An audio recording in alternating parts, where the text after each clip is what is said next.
This is Orson Welles speaking. A motion picture in which I play a part was scheduled for a couple of days running last week in Aiken, South Carolina. But the film was banned. Well, I'm used to being banned. I've been banned by whole governments. The Nazis in Germany have banned me, and the fascists of Italy and Spain have banned me. Here at home, the merest mention of my name is forbidden by Mr. Hearst to all his subject newspapers. But to be outlawed by an American city is a new experience. The movie in question is neither controversial nor obscene. But I'm in it, and for the taste of Aiken, that makes any movie too offensive to be endured. Not only was the actual celluloid driven out of the city limits as with a fiery sword, but in defense of civic sensitivities and to protect the impressionable of Aiken's youth from the shock of my name and likeness, a detachment of police officers working under the direction of the city council itself solemnly tore down such posters as the local theater manager had been rash enough to put up by way of advertisement, and burnt same, together with all printed matter having reference to me, in a formal bonfire in the public streets. I'm also informed that I've been somewhat less officially hanged in effigy. And while I have an apology to offer Aiken, it's been suggested that I would be ill-advised to deliver it in person. Since I brought to your attention the case of Isaac Woodward, the case has grown into an issue of the most heated popular concern. It deserves all the national interest it's getting. Isaac Woodward is the veteran whose eyes were beaten out of his head by a policeman in the streets of a place in South Carolina that Isaac Woodward thought was Aiken. He said so in an affidavit, and when I read his affidavit on this program, the mayor of Aiken, the chief of police, and others, subsequently preoccupied with the public burning of my name and picture, sent affidavits of their own protesting innocence. My problem was the choice of affidavits. The boy had been blinded. That was the one clear, brutal fact, and I stuck to that with a promise to Aiken's officialdom that I would apologize for publishing the veteran's testimony when and if my investigators could show a decent doubt. The records were amazingly brief. The policeman who delivered Woodward to the hospital was not named. This is most unusual. The place where the attack occurred was not mentioned in the report. This is almost unheard of.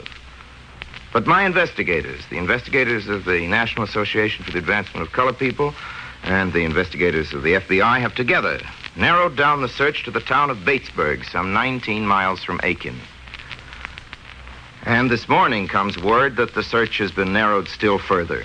I have before me wires and press releases to the effect that a policeman of Batesburg, a man by the name of Shaw, or Shore, or Shull, it is given three different ways here.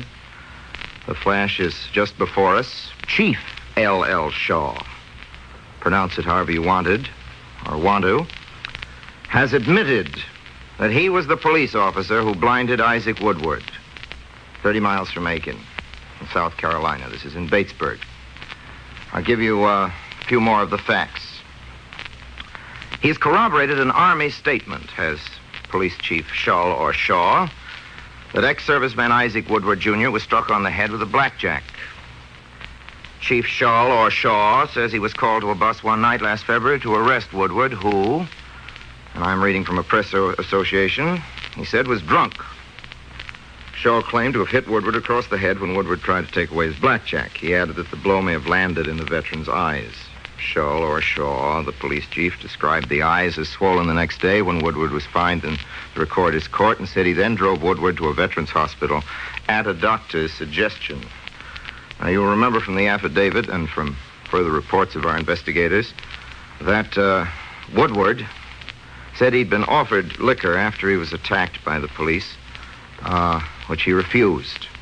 And investigators of the National Association for the Advancement of Colored Peoples have discovered 3 other occupants of that bus, all of whom claim in affidavits that Woodward was not drunk, nor was he drinking. Woodward, you remember, appealed for medical aid. And also, according to the UP, Shaw or Shore or Shull brands these stories as lies. He has volunteered no information for this. He was unearthed by investigation. Well, the good citizens of Aiken must be surely so glad to hear this that my apology, tendered herewith and as per promise, most abjectly, will come as merely incidental comfort. Batesburg, unlike Aiken, has turned out to be to blame. The search is narrowed down. We're getting close to the truth. We have the admission of a man that he was the officer whom I called X. Well, I would like to remind Officer X, otherwise known as Shull or Shaw, of another promise. Promise I made to the blinded Isaac Woodward. If Chief Shull or Shaw is listening to me now, and it's more than possible that he is, it gives me pleasure to repeat that promise. Officer X, we know your name now. Now that we've found you out, we'll never lose you. If they try you for your crime, I am going to watch the trial, Chief Shull. If they jail you, I'm going to wait for your first day of freedom. You won't be free of me. I want to see who's waiting for you at the prison gates. I want to know who will acknowledge that they know you. I'm interested in your future. I will take note of all your destinations. Assume another name, and I will be careful that the name you would forget is not forgotten, Officer Shull or Shaw, police chief of the city of Batesburg. I will find means to remove from you all refuge. You can't get rid of me. We have an appointment. You and I. And only death can cancel it.